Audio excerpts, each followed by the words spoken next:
승리하는 믿음의 태도라는 제목으로 오늘 시간에 말씀 생각하며 은혜 나누고자 합니다. 요즘 많은 교회 다니시는 분들의 이야기를 들어보면 신앙생활하는 게 만만치 않습니다. 참 바쁘고 힘든 것뿐만 아니라 전도도 잘 되지 않고 교회를 향한 세상의 시선들이 그렇게 좋은 것 같지 않아서 참 믿음 생활하기 어렵고 힘듭니다라고 하는 이야기 들립니다.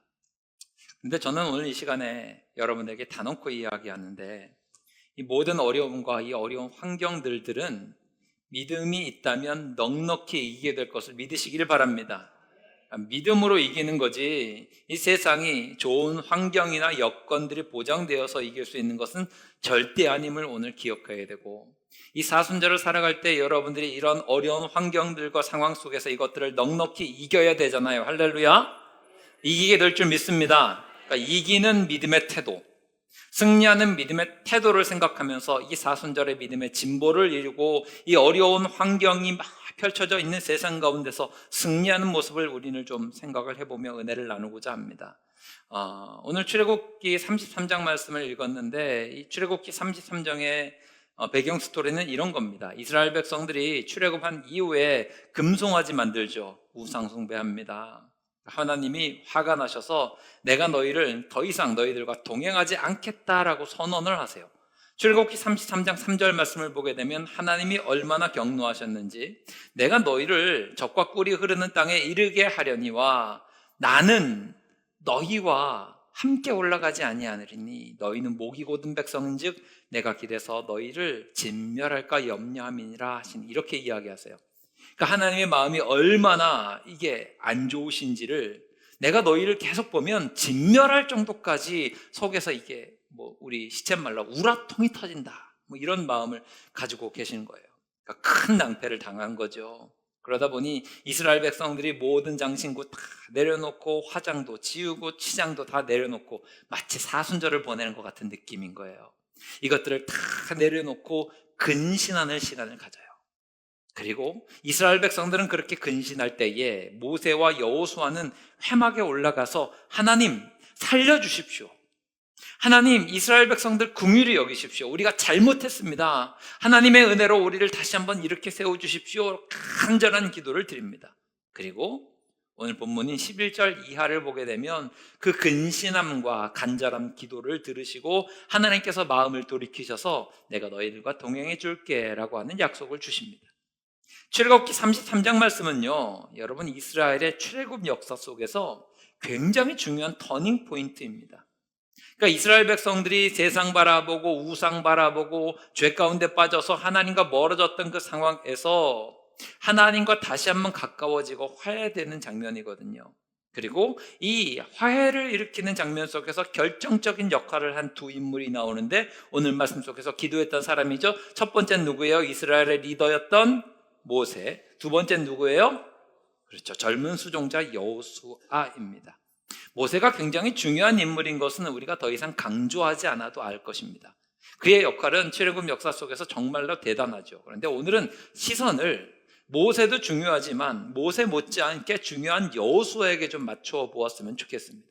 이 젊은 수종자였던 여호수아는 이 회막에서의 기도하는 장면을 통해서 많은 것들을 우리에게 보여주고, 특별히 승리하는 믿음의 사람들은 이러해야 함을 우리에게 아주 잘 보여주고 있거든요. 그러니까 이 여호수아를 통해서 승리하는 믿음의 태도를 우리가 배울 수 있기를 바랍니다. 첫 번째로 살펴볼 것은, 여러분 환경이 아무리 나쁠지라도 믿음 붙들면 승리할 수 있는 것을 믿으시기 바랍니다. 이게 우리에게 정말 중요한 것입니다. 여호수아는 이것을 너무나 잘 보여주고 있고요. 지금 우리가 앞서서 말씀드렸듯이 예수 믿기 참 어려운 환경이다, 세상 사람들은 교회를 향해서 좋은 시선을 가지고 있지 않는다, 이렇게 어렵다라고 많이들 말씀합니다.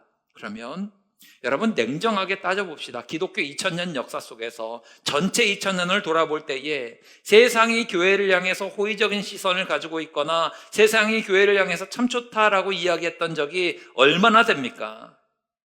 사실 환경이나 이런 것들을 따지고 보면 교회를 향해서 세상이 좋은 시선을 가지고 있었던 적은 그렇게 많지 않습니다. 우리가 체감상 얼마 전까지만 해도 교회를 향해서 세상이 좋은 시선을 가지고 있었고, 이런 것들에 대해서 이런 환경 속에서 쭉 살아오다가 거의 코로나를 기점으로 인해서 교회를 향한 대사회의 시선과 인식들이 안 좋아지는 것들을, 급격하게 안 좋아지는 것들을 느끼다 보니까, 야, 세상이 이렇게 어렵네, 힘드네 이야기하지만, 따져보면 교회를 향해서, 전도하는 것들을 향해서, 복음을 향해서 좋은 시선과 마음을 가지고 있었던 세상은 그렇게 많지 않습니다. 대다수가 안 좋았습니다.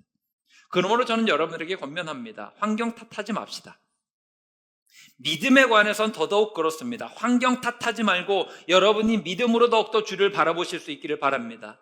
사람 탓하지도 맙시다. 사람들은 의지할 대상 아니고 사랑할 대상이라고 늘 강조하잖아요. 사람의 문제도 아닙니다. 그럼 뭐가 문제예요?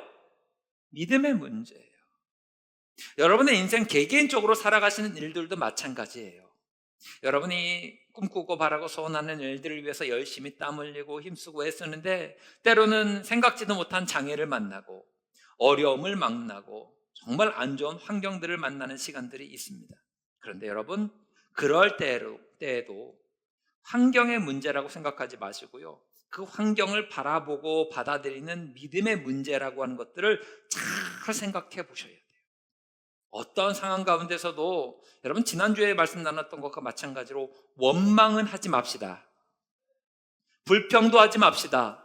믿음으로 주를 바라보실 수 있게 되기를 주님의 이름으로 축원합니다. 그러니까 성경을 보세요. 하나님께서 쓰시는 사람들, 위대한 성경의 인물들을 보십시오. 공통적인 특징이 있습니다. 그들은요, 환경이 좋은 사람이 아니라 믿음이 좋은 사람이었어요. 뭐가 좋은 사람들이었다고요? 믿음이 좋은 사람들이었지 환경이 좋은 사람들이 아니었다고요. 그런데 우리는 대부분의 시간들을 환경 탓하며 삽니다. 다윗 보십시오. 환경이 좋았습니까? 아니에요. 막내 아들이었고 그의 직업은 양치기였습니다. 그가 왕이 된 것에 우리가 집중하기보다는 왕이 되기 이전의 삶을 바라보게 되면 그의 삶의 환경들은 너무나 열악했을 뿐이었죠. 아브라함이 환경이 좋았습니까? 하나님의 음성 듣고 고향과 친척과 아버지의 집을 떠나라는 말씀만 믿고 나아갔을 때 그의 모든 삶은 척박하기 그지없었습니다. 요셉이 환경이 좋았습니까? 하나님 바라보고 나아갔는데 노예로 팔려가고 억울하게 누명 쓰고 사람들로부터 잊혀지게 되는 그런 악한 환경들 속에 있었던 사람이 요셉이었습니다. 바울이 복음을 전할 때 환경이 좋았습니까? 모세가 하나님의 말씀을 따라서 광야길을 지나 이스라엘 백성들을 이끌어 나아갈 때에 환경이 좋았습니까? 아닙니다. 모두 다 환경이 좋은 게 아니라 믿음이 좋았어요. 그러면 우리에게 문제는 믿음의 문제인 거지 환경의 문제가 아니에요. 믿음의 문제인 거지 사람의 문제가 아니에요. 오늘 여호수아를 보세요. 여호수아 환경이 좋았을까요? 그렇지 않습니다. 여호수아는요, 태어나길 노예로 태어났습니다. 자기가 원한 게 아니에요. 그냥 눈 뜨고 태어나 보니까 우리 아버지도 노예고 할아버지도 노예고 할아버지도 노예예요. 그냥 노예로 태어났어요. 이걸로 다 끝나는 거예요. 여러분, 노예가 뭔지 아시잖아요. 권리가 없습니다. 이사할 수 있는 자유? 없어요. 배움이 있었을까요? 없어요. 재산? 없어요. 인격적인 대우? 기대도 못합니다. 노예라고 하는 신분은 모든 것이 최악임을 이야기합니다. 여러분, 영화나 드라마 매체를 통해서 보시면 많이들 간접 경험하셨을 텐데 노예들에게는 노예의 눈빛이라는 게 있습니다.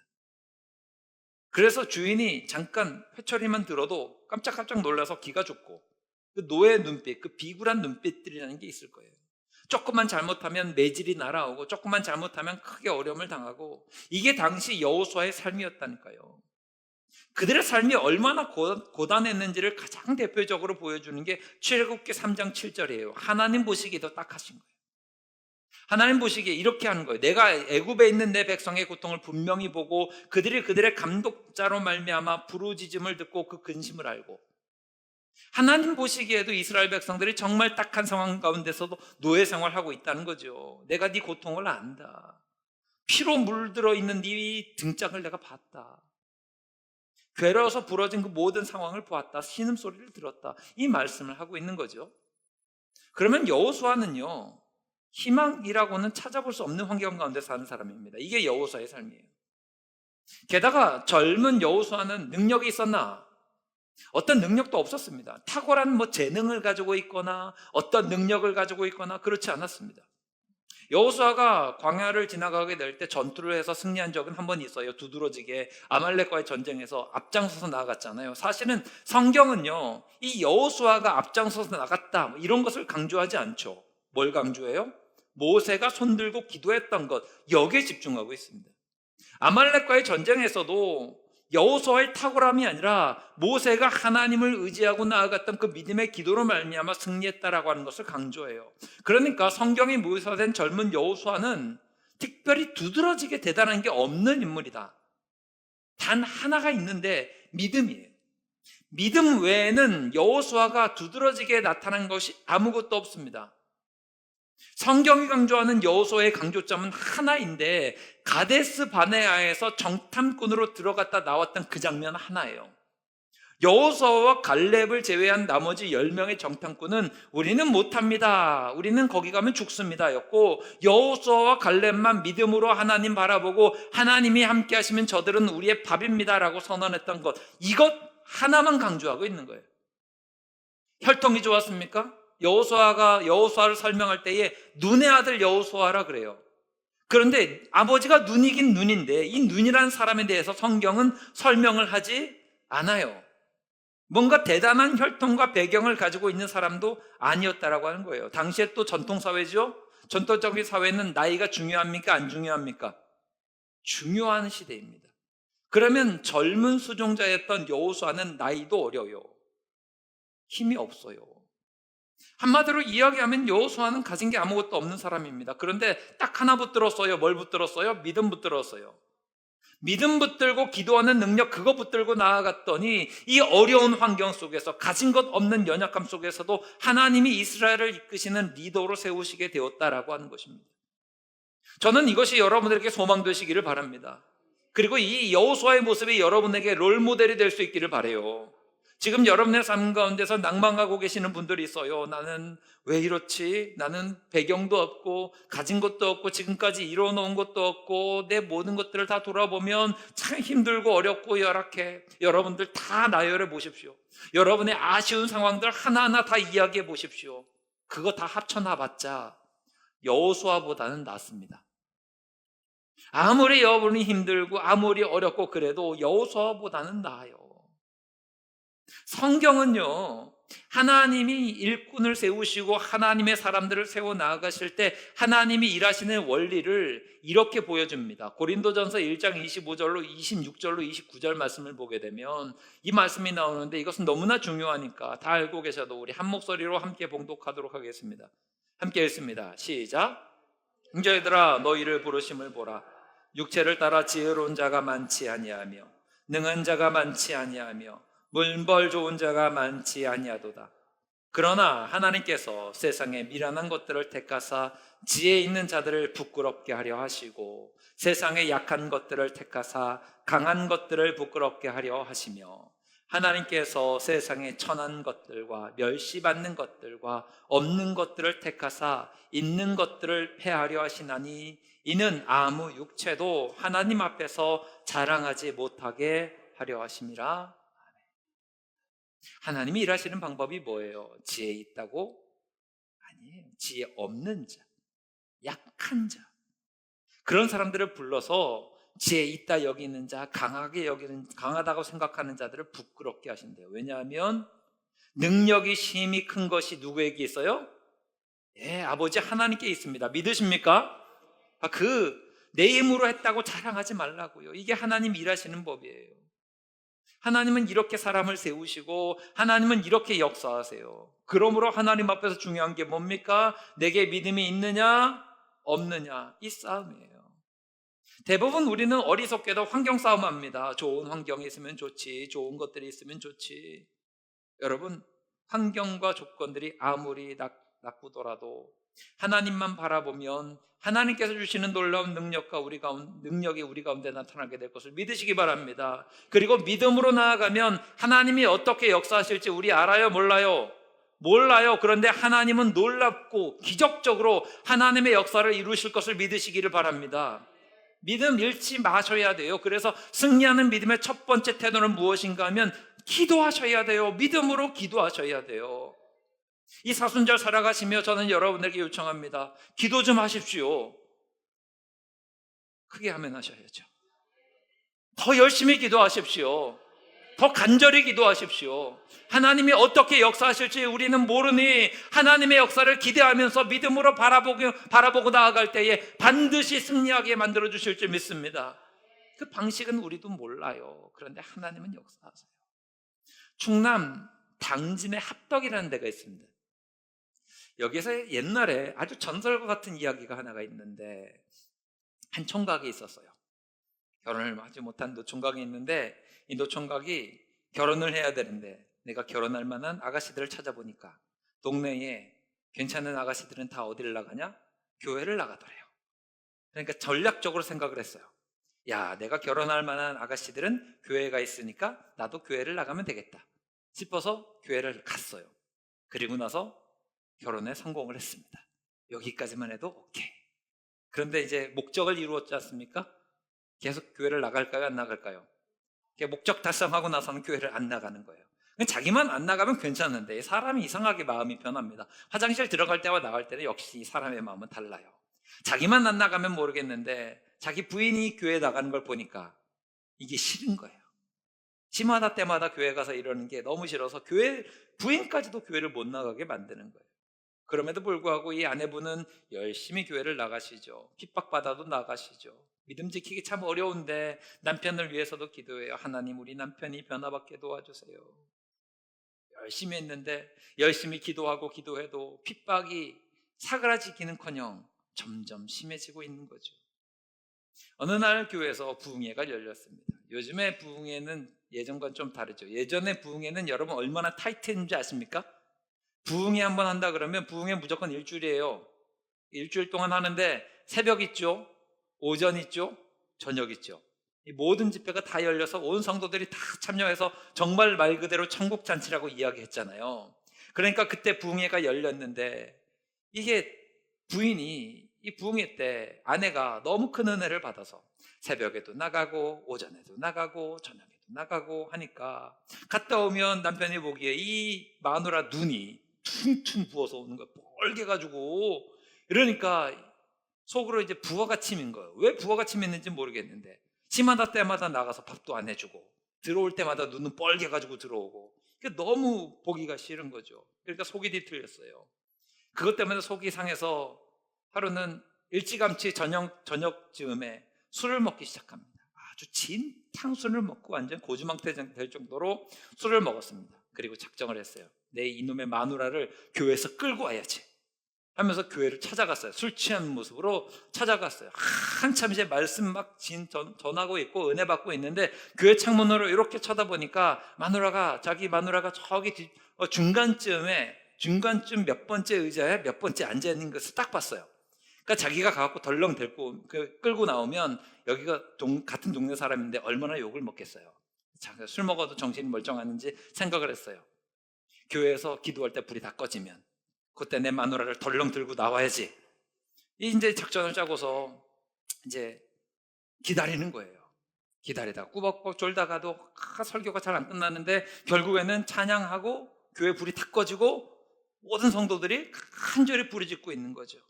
들어갔어요. 그리고 나서 탁 들어가서 아까 전에 봤던 그 자리에 자기 마누라 있는 그거를 덜렁 들고서 교회 마당으로 끌고 나와갖고 휙 하고 내동댕이 쳤습니다. 문제가 생겼어요. 던져놓고 보니까 마누라가 아닌 거예요. 이게 누군가 하면 그 동네 면사무소인데 면장님의 사모님이 권사님이세요.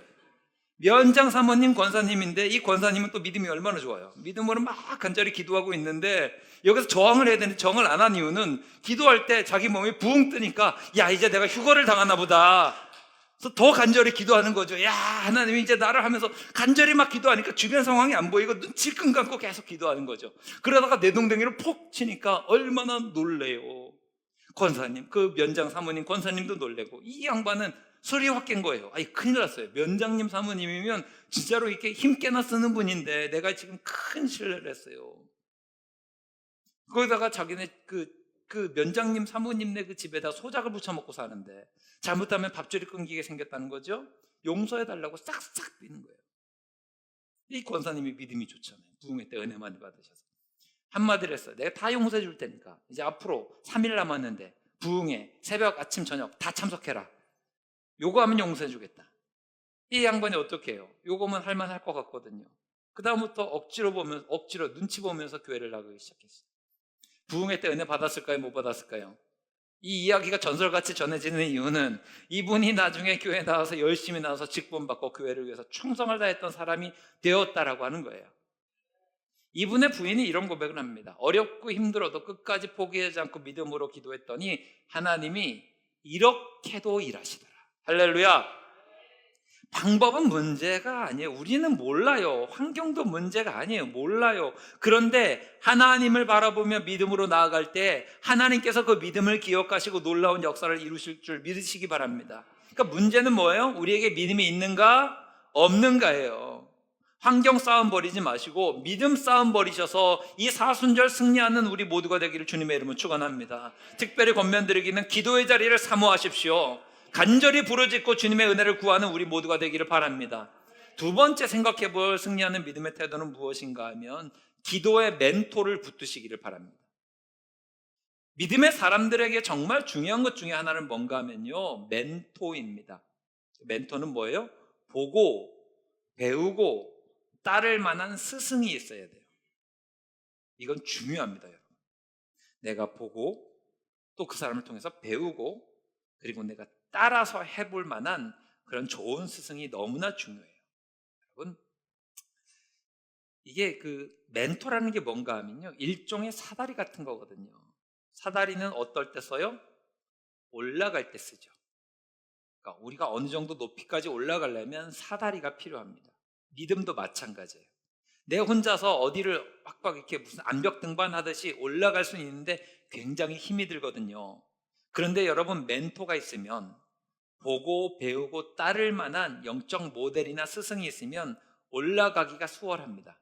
왜냐하면 그분 하는 대로 따라가면 되니까요. 그리고 끝까지 올라가면 이제 사다리를 차버리시면 돼요. 그분만큼 올라갔으니 이제는 어떻게 해야 돼요? 또 다른 사다리를 찾으셔야 돼요. 그래서 계속해서 올라가는 거예요. 믿음의 진보를 이루실 때 여러분, 나 혼자 힘쓰고 애쓰겠다 하지 마시고요, 믿음의 스승과 멘토가 될 만한 사람들을 찾으십시오. 반드시 필요합니다. 오늘 말씀 속에서 여호수아에게 멘토는 누구일까요? 그렇죠, 모세지요. 이 모세를 따르는 여호수아는 모세를 멘토로 삼아서 어떻게 했는지를 보세요. 그대로 따라가요.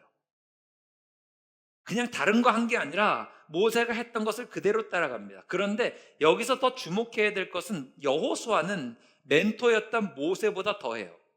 11절 말씀 보세요. 함께 읽겠습니다. 시작. 사람이 자기의 친구와 이야기함 같이 여호와께서는 모세와 대면하여 말씀하시며 모세는 지도로 돌아오나 눈의 아들 젊은 수종자 여호수아는 아니니라. 아멘. 모세에게 기도를 배웠죠. 같이 옆에서 간절히 기도해요. 그리고 나서 여호수아는 어떻게 해요? 모세보다 더해요. 모세는 지금 나이가 80이 넘은 노인이라 기도의 체력이 그렇게 되지 않을지 모르겠는데 여호수아는 젊은 수종자잖아요. 제가 힘이 닿을 때까지 간절히 회막을 떠나지 않으며 우리 이스라엘 민족을 위해서 간절히 기도하는 간절함이 있었다라고 하는 거죠. 이 여호수아의 강력함이 여기에 있어요.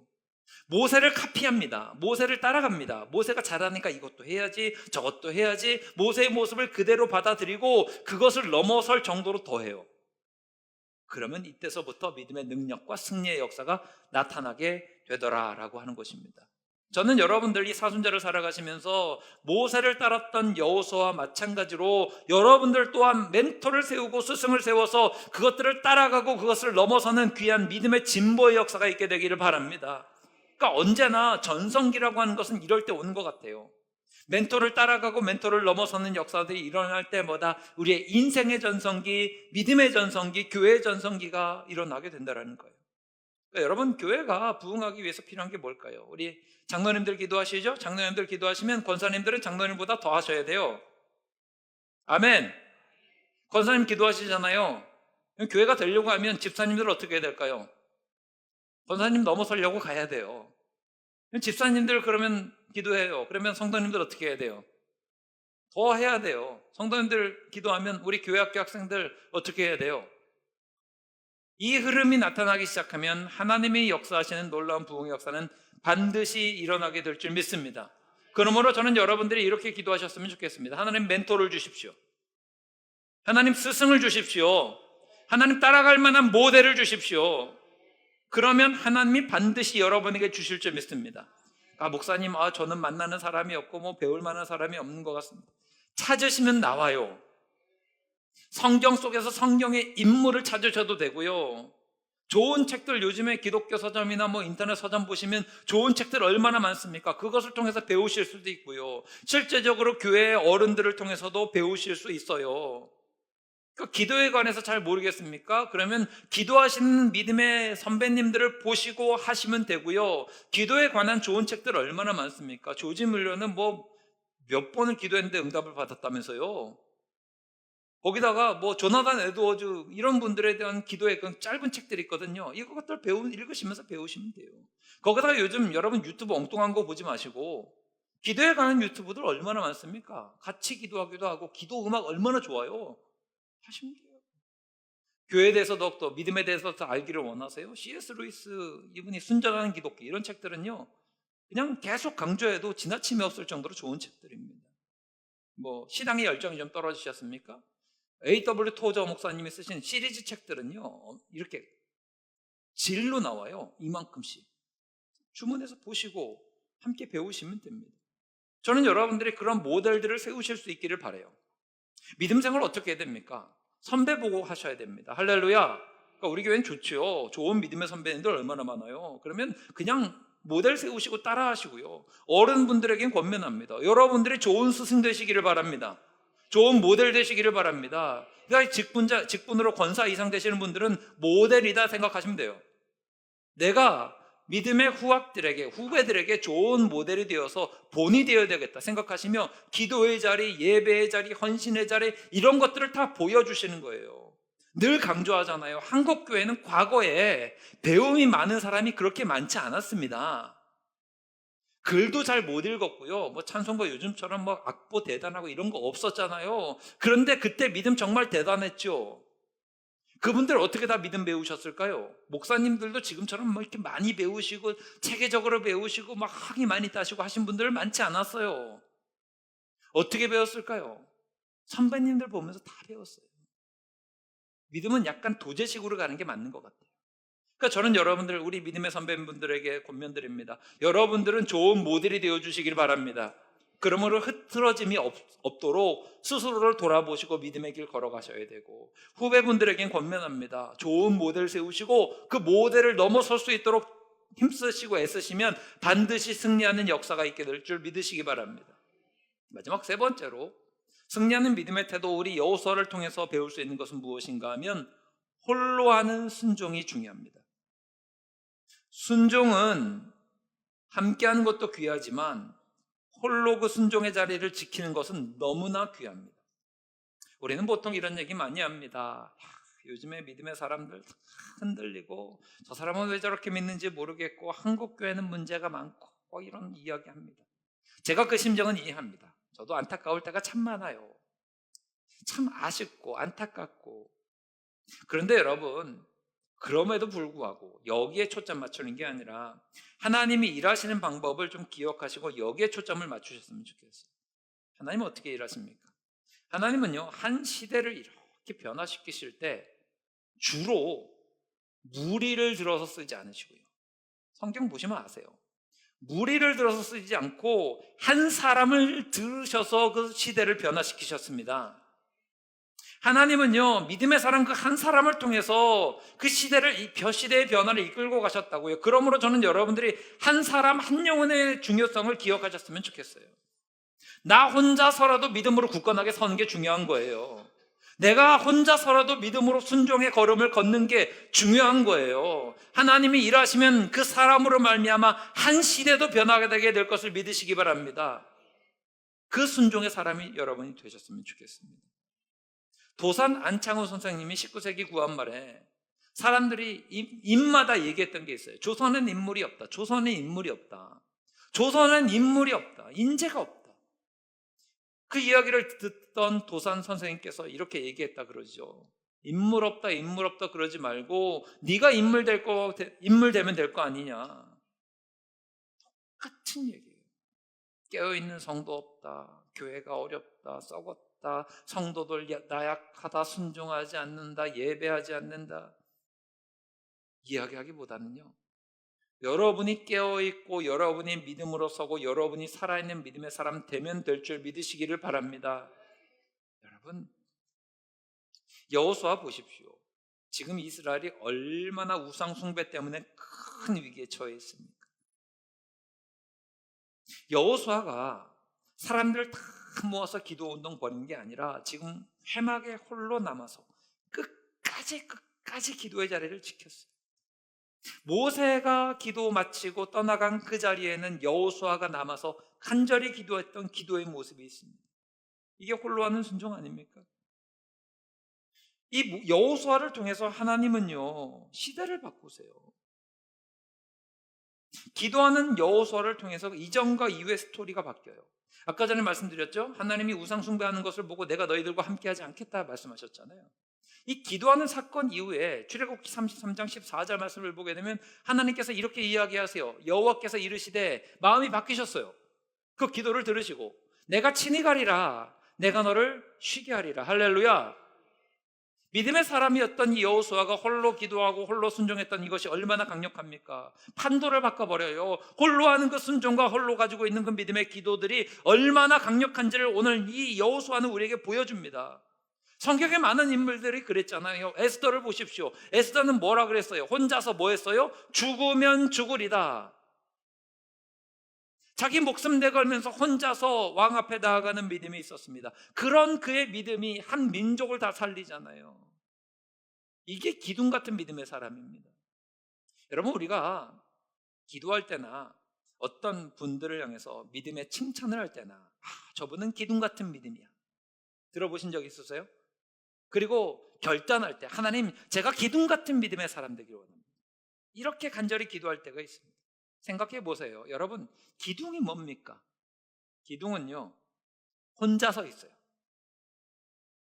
기둥은 혼자 따로 떨어져서 천장을 그 위에 세우는 거예요.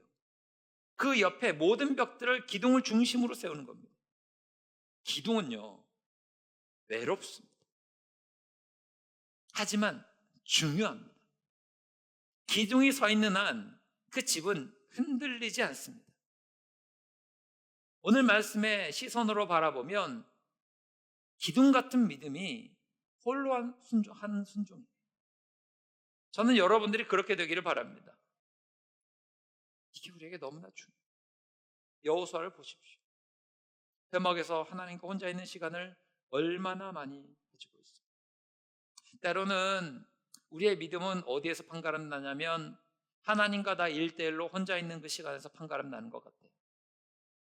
여러분은 하나님과 얼마나 개인적인 시간을 갖고 계십니까? 얼마나 하나님을 대면하고 계십니까? 여호수아가 하나님 앞에 홀로 있고 홀로 순종하고 홀로 가는 것을 통해서 하나님은 놀라운 역사를 이루셨잖아요. 저는 이 사순절 여러분들이 더욱더 하나님과 이렇게 홀로 대면하고 홀로 순종할 수 있는 아름다운 믿음의 모습이 있게 되기를 주님의 이름으로 축원합니다. 오늘 말씀 속에서 모세의 모습이 또한 이런 것들을 보여줘요. 모세도 강력하잖아요. 모세도 홀로 하나님 앞에서 순종하는 믿음의 사람이었는데 모세를 향해서 이렇게 이야기하죠. 모세가 하나님을 대면했다고. 페이스 투 페이스예요. 얼굴과 얼굴을 마주했던 게 모세거든요. 이게 히브리어 원어 성경을 보게 되니까 파님 엘파님이에요. 똑같은 얘기예요. 얼굴과 얼굴을 마주 보았어요. 이게 굉장히 인상적인데 여기에 대해서 이 설명했던 한 주석서를 보게 되니까 어떤 분이 이렇게 표현을 해놨더라고요. 천과 같이 짜여진 존재가 하나님과 모세의 관계였대요. 모세가 날줄이 있으면 하나님이 씨줄이 돼서 이렇게 계속 짜여지는 거예요. 하나님을 바라보면서. 그러면 든든하게 하나님 모세 이렇게 되니까 웬만해서 흔들리지 않고 찢어지지 않는데요. 이것은 다른 누가 해주는 게 아니라 모세가 하나님과 대면할 때 나타나는 거죠.